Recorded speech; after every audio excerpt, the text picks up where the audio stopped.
और प्रधानमंत्री मोदी और उनकी मां को गाली देने पर अब गृहमंत्री अमित शाह का रिएक्शन भी सामने आ गया है। उन्होंने कहा कि राहुल के मंच से मोदी की मां को अपशब्द कहे गए। राहुल नकारात्मक राजनीति करते हैं, ऐसी राजनीति राहुल को गर्त में लेकर जाएगी।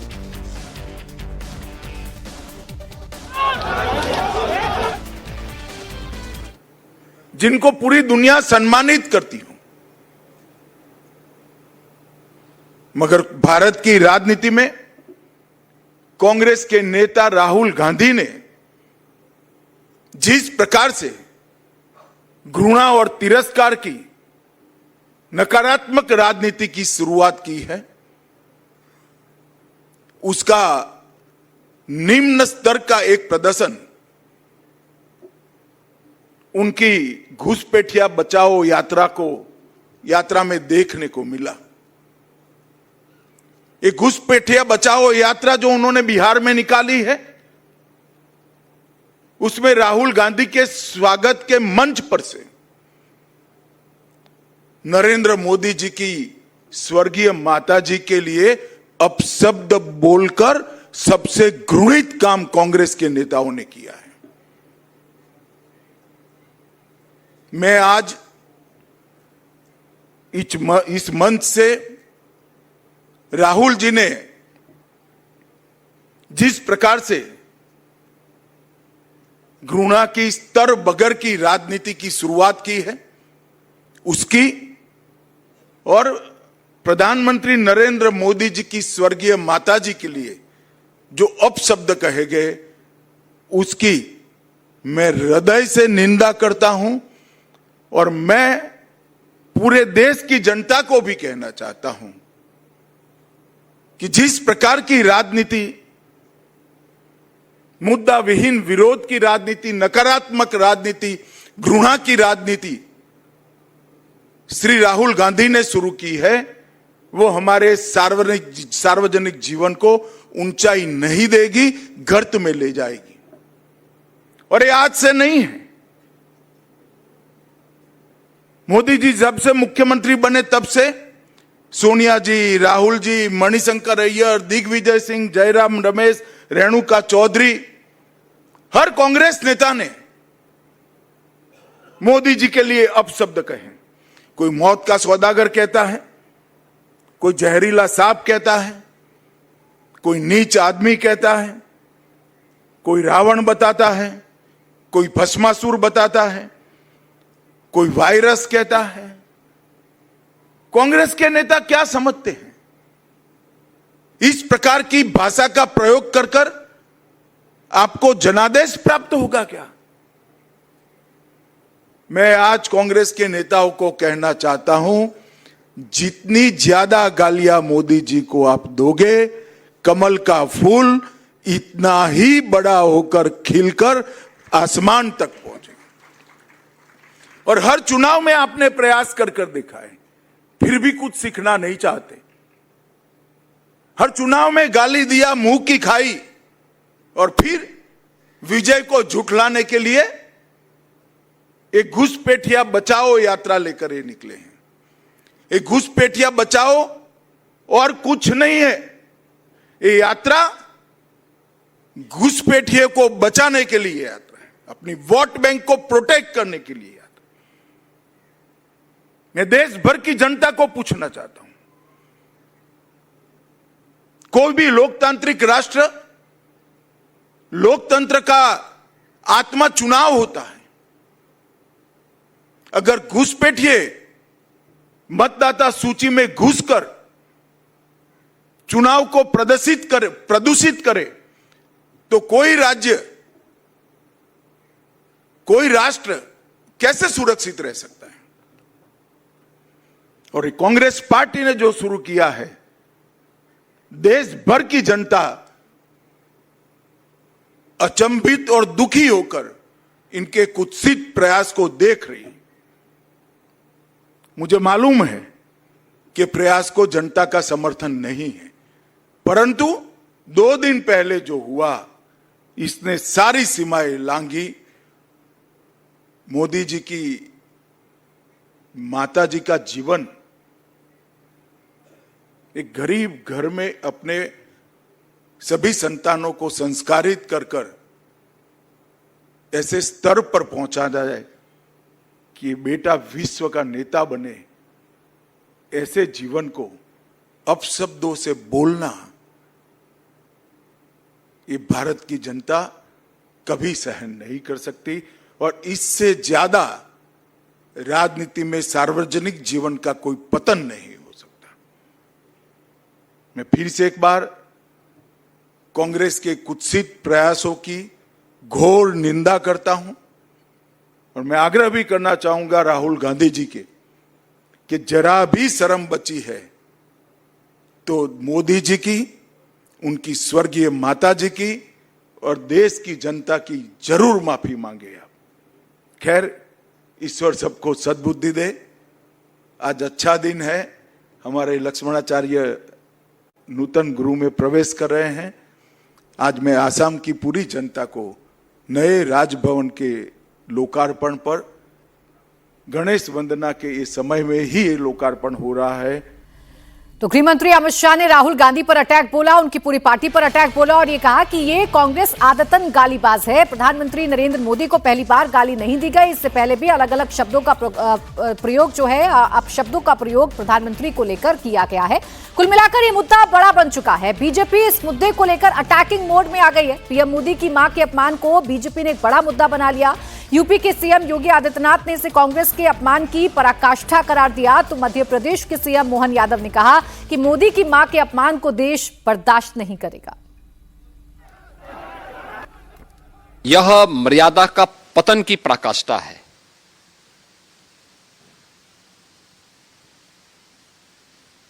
हर व्यक्ति इस बात को जानता है कि एक मां ने अपने असाधारण संघर्ष और संस्कारों के माध्यम से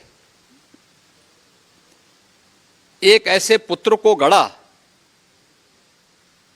जिसने अपने आप को राष्ट्र माता के लिए समर्पित कर दिया। माता से प्राप्त संस्कारों और संघर्षों ने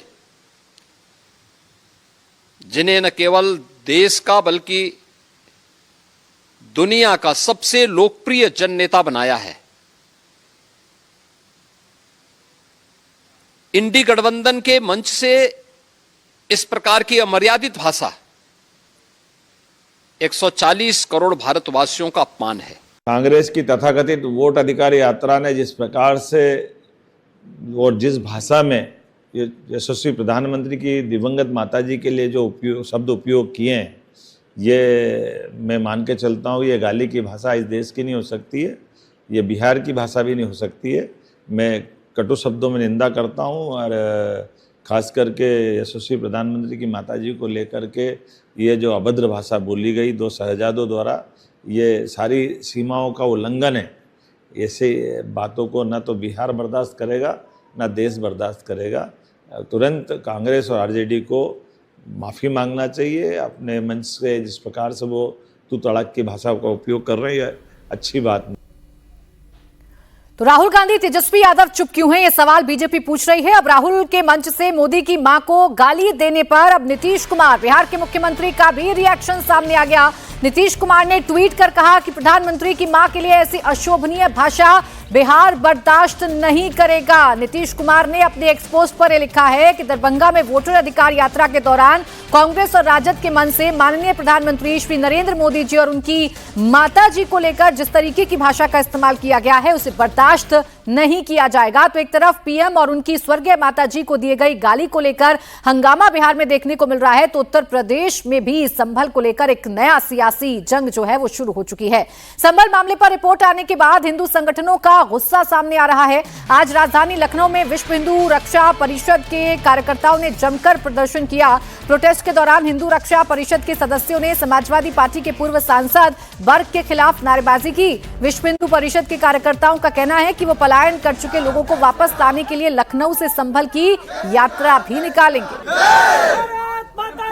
संभल में न्यायिक आयोग की जो रिपोर्ट आई है, उस रिपोर्ट में जो बातें सामने आई हैं वो वाकई में हैरान करने वाली हैं। और जो खुलासा हुआ है कि किस तरीके से संभल की डेमोग्राफी को बदलने का पूरी तरीके से सुनियोजित षड्यंत्र रचा जा रहा था, किस तरीके से संभल को दंगे की आग में झोंका जा रहा था, उसको लेकर के विश्व हिंदू रक्षा परिषद इस समय लखनऊ में एक बड़ा विरोध प्रदर्शन कर रहा है। और आप देख सकते हैं कि किस तरीके से शफीकुर और रहमान वर्ग के यहाँ से न सिर्फ मुर्दाबाद के नारे लगाए जा रहे हैं, बल्कि यहाँ पर आप देखिए कि किस तरीके विरोध स्वरूप पुतला भी फूका जाएगा, नारेबाजी हो रही है यहाँ पर। और जिस तरीके से डेमोग्राफी बदलने की बात सामने आई है, किस तरीके से संभल का माहौल खराब करने की बात सामने आई है, वो अपने आप में दिखाता है कि ये मामला कितना ज्यादा संवेदनशील है, कितना ज्यादा सेंसिटिव है। और इसी को लेकर के जो विश्व हिंदू रक्षा परिषद के लोग हैं वो कल संभल की यात्रा पे भी जाएंगे, वहां जिन लोगों ने पलायन किया है उनको वापस लाने की कोशिश करेंगे। और जो सूत्र बता रहे हैं उसके मुताबिक संभल को पूरी तरीके से आग में झोंकने की बड़ी तैयारी थी। किस तरीके से वहां पर टेरर मॉड्यूल का खुलासा हुआ था,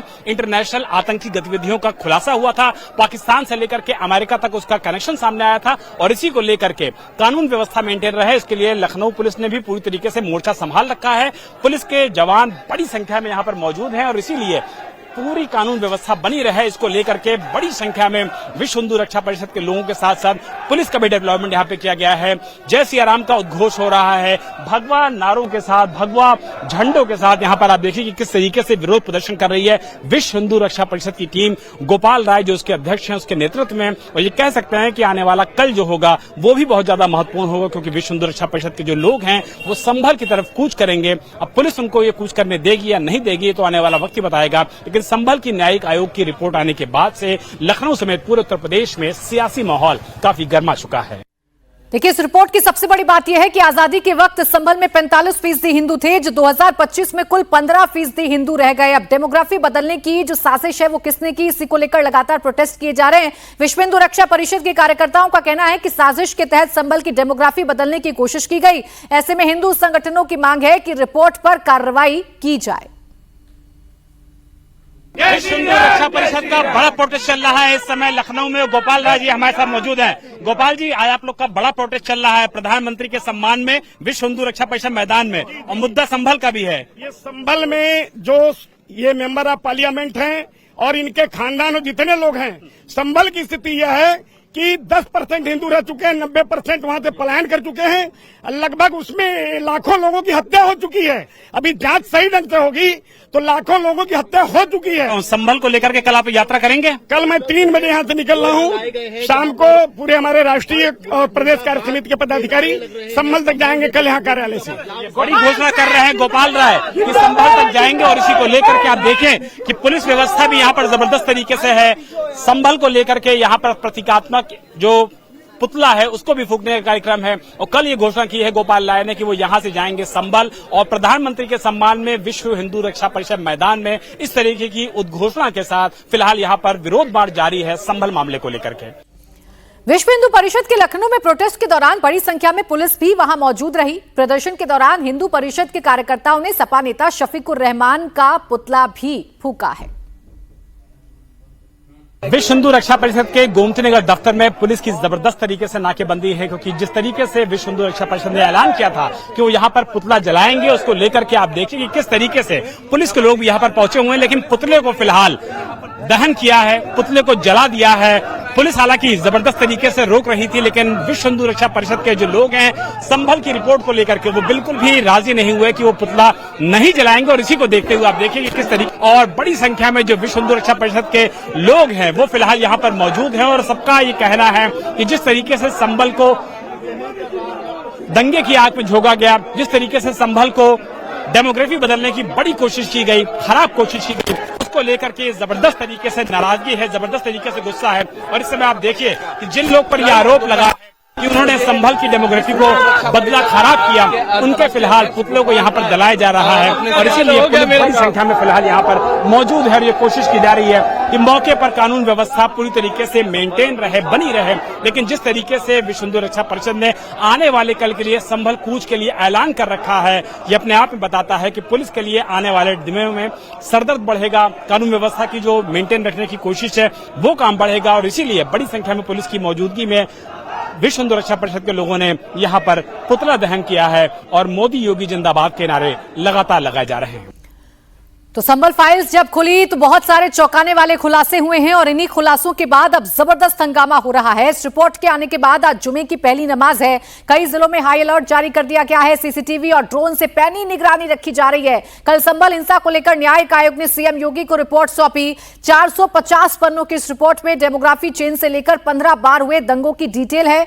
आजादी के वक्त जिस संभल में 45% हिंदू थे, वहां मात्र 15% हिंदुओं की आबादी बची है। साजिश के तहत 78 साल में हिंदुओं को पलायन के लिए मजबूर किया गया। रिपोर्ट में सिर्फ 24 नवंबर 2024 को ही हिंसा के बारे में ही नहीं बताया गया, बल्कि संभल में कब कब दंगे हुए इसका भी जिक्र किया गया है। बार बार दंगों से संभल नगर निगम क्षेत्र में हिंदू आबादी घटती गई। संभल में अलकायदा, हरकत उल मुजाहिदीन जैसे आतंकी संगठनों ने पैर पसारे। इन तमाम बातों का जिक्र इस रिपोर्ट में किया गया है। जैसे ही रिपोर्ट सामने आई और ये सामने आया कि सिर्फ 15% हिंदू आबादी अब संभल में बची है, जो 1947 में 45% थी, तो इस पर सियासत शुरू हो गई है। सपा ने रिपोर्ट पर सवाल खड़े करने शुरू कर दिए हैं। सपा नेता एसटी हसन ने कहा कि रिपोर्ट पर भरोसा नहीं किया जा सकता। अगर संभल में आतंकी एक्टिविटी रही तो सरकार ने क्यों नहीं लगाम लगाया। सपा सांसद रमाशंकर राजभर ने आरोप लगाया कि वोट चोरी के मुद्दे से ध्यान भटकाने के लिए ये सब कुछ हो रहा है।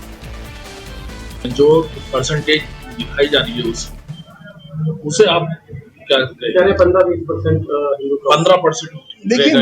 देखिए मैं इस रिपोर्ट पे बहुत ज्यादा रिलाई नहीं कर सकता। मुझे डाउट है कि इनके आंकड़े जो हैं वो सही नहीं है। संभल में हमेशा से हमने जब से होश संभाला है, हमें तो ये मालूम है मुस्लिम बहुल क्षेत्र है वो। तो इस तरह के आंकड़े देके एक हिंदू मुसलमान करना अच्छी बात नहीं है। हम तो यही कहेंगे कि इसका तस्दीक की जाए, पिछली जनसंख्या से कंपेयर किया जाए और उसके बाद देखा जाए कि ये रिपोर्ट सही है या नहीं है। देखिए अगर आतंकवादी लोग हैं वहां पर तो ये तो हमारा इंटेलिजेंस फेल्योर है। हमारे पुलिस प्रशासन को देखना चाहिए, अगर आतंकवादी हैं तो उनके ऊपर सख्त कार्रवाई करें, उन्हें जेलों में डालें। ये जिम्मेदारी किसकी है? एक निडर और निर्भय माहौल बनाने की जिम्मेदारी सरकार की है और एडमिनिस्ट्रेशन की जिम्मेदारी है हमारे अधिकारियों की है। ऐसे आतंकवादी संगठनों को अगर उनकी एक्टिविटीज इस तरह की हैं तो उनके खिलाफ कार्रवाई हो। इसमें मैं और आप कसूरवार थोड़ी हैं। इस बीच टीएमसी सांसद महुआ मोइत्रा ने घुसपैठ पर बोलते हुए केंद्रीय गृह मंत्री अमित शाह पर विवादित बयान दे दिया। महुआ मोइत्रा ने कहा कि अगर गृह मंत्री अमित शाह बांग्लादेशी घुसपैठ नहीं रोक पाए तो उनका सिर काटकर प्रधानमंत्री की टेबल पर रख देना चाहिए। महुआ मोइत्रा ने कहा कि भारत की सीमाओं की सुरक्षा की जिम्मेदारी गृह मंत्रालय की है, डायरेक्टली गृह मंत्री की जिम्मेदारी है। लेकिन प्रधानमंत्री 15 अगस्त को लाल किले से घुसपैठ पर बोल रहे थे तो उस वक्त पहले रो पर बैठकर उनके गृह मंत्री ताली बजा रहे थे। टीएमसी सांसद ने कहा कि गृह मंत्रालय देश की रक्षा करने में नाकामयाब रहा, इसलिए गृह मंत्री का सिर काटकर प्रधानमंत्री की टेबल पर रख देना चाहिए। सुनिए महुआ ने क्या कहा है। প্রধানমন্ত্রী 15ই আগস্টে তিনি লালকেল্লায় দাঁড়িয়ে বলছিলেন যে অনুপ্রবেশকারী যে ভারতের যে আমাদের জনবিন্যাস সেটা জনগণ বিন্যাস সেটা নাকি বদলে যাচ্ছেন, ডেমোগ্রাফিক একটা চেঞ্জ হচ্ছে, এইসব বলছিলেন। তিনি যখন এই কথাগুলো বলছিলেন প্রথম সারিতে তার স্বরাষ্ট্রমন্ত্রী নির্লজ্জভাবে দাঁড়িয়ে হ্যাঁ হ্যাঁ করে তিনি হাততালি দিচ্ছেন। তা আমি জিজ্ঞেস করছি, যদি ভারতের সীমান্ত রক্ষা করার আমাদের কেউ নেই, যদি অন্য দেশের মানুষরা রোজে শয়ে শয়ে লাখে লাখে কোটি কোটিতে ঢুকে যাচ্ছে, যে আমাদের মা বোনদের উপর চোখ দিচ্ছে, আমাদের জমি কেড়ে নিচ্ছে, তা তোমার প্রথমেই তো অমিত শাহের মাথাটা কেটে তোমার টেবিলে দেওয়া উচিত। যে স্বরাষ্ট্রমন্ত্রী এবং যে স্বরাষ্ট্র মন্ত্রক দেশের বর্ডারকে রক্ষা করতে পারে না, যে প্রধানমন্ত্রী নিজেই বলছে যে বাইরে থেকে লোক এসে আমাদের মা বোনদের দিকে নাকি চোখে নজর দিচ্ছে, নাকি কি চোখ মেলাতা হিন্দিতে কি একটা বললো নাকি শব্দ, আমাদের জমি দখল করে দিয়েছে, ভাই তার দোষটা কার? দোষটা আমাদের না দোষটা আপনার? तो बांग्लादेशी घुसपैठियों को लेकर ये मामला इतना हिंसक क्यों होता जा रहा है, ये सबसे बड़ा सवाल है। ओंकार सरकार मेरे सहयोगी इस वक्त हमारे साथ जुड़ गए। ओंकार, एक तो महुआ की इस तरीके की भाषा का इस्तेमाल करना, गृह मंत्री को लेकर हिंसक बातें करना, पब्लिक को भड़काना, ये बयान कब का है महुआ मोइत्रा का? कहां उन्होंने ये बयान दिया? देखिए, महुआ मोइत्रो काफी दिनों से विवादित वक्तव्य के लिए जाने जाते हैं, लेकिन इस बार जो मंतव्य उन्होंने किया है ये कहीं ना कहीं हदों को पार करती हुई नजर आ रही है। क्योंकि जैसे कि देखा गया है, महुआ मोइत्रो हाल ही में ये कहा है कि घुसपैठ रोकने में अगर अमित शाह का दफ्तर यानी कि गृह मंत्रालय व्यर्थ है तो उनको जो सर है वो सर काटकर प्रधानमंत्री के टेबल पर रख देना चाहिए। तो कहीं ना कहीं ये विवादित एक बयान है और इस विवादित बयान के लेकर फिलहाल बीजेपी और तृणमूल कांग्रेस दोनों आमने सामने हो चुके हैं। क्योंकि उन्हें ये सवाल किया गया था कि घुसपैठ को लेकर लगातार प्रधानमंत्री इन पे सवाल उठा रहे हैं, तो इनके उत्तर देते हुए महुआ मोइत्रो ने ये विवादित बयान रखा है, जिसमें वो कह रहे हैं कि अगर गृह मंत्रालय या फिर इसके गृह मंत्री अमित शाह वो अगर ये जिम्मेदारी निभाने से पीछे हट रहे तो कहीं ना कहीं उनका सर कलम करके टेबल पर रख देना चाहिए प्रधानमंत्री का। तो ये इसको लेकर फिलहाल राजनीतिक भी उथल पुथल हो रहा है, क्योंकि ये बड़ा ही विवादित एक मंतव्य है। इस मंतव्य को लेकर इस वक्त बीजेपी और तृणमूल कांग्रेस यानी कि राज्य के सत्ताधारी पार्टी दोनों आमने सामने है। 26 में चुनाव है और चुनाव से पहले लगातार घुसपैठियों को लेकर सवाल किया जा रहा है, क्योंकि देखा गया है काफी सारे बांग्लादेशी इस बंगाल में घुसते हुए उन्होंने अपना आधार कार्ड, वोटर कार्ड ये सब फर्जी से बना लिया है। ऐसे ही आरोप लगातार बीजेपी की तरफ से लगाया जा रहा है। देश के प्रधानमंत्री पर आरोपों की बौछार की जाती है, लेकिन इस बार तो सारी हदें पार की जा रही हैं। एक तरफ महुआ मोइत्रो हैं जो हिंसक बयान दे रही हैं, तो दूसरी तरफ देश के प्रधानमंत्री और उनकी माताजी को लेकर अपशब्दों का इस्तेमाल किया जा रहा है। शुक्रिया आपका ओंकार तमाम जानकारी के लिए।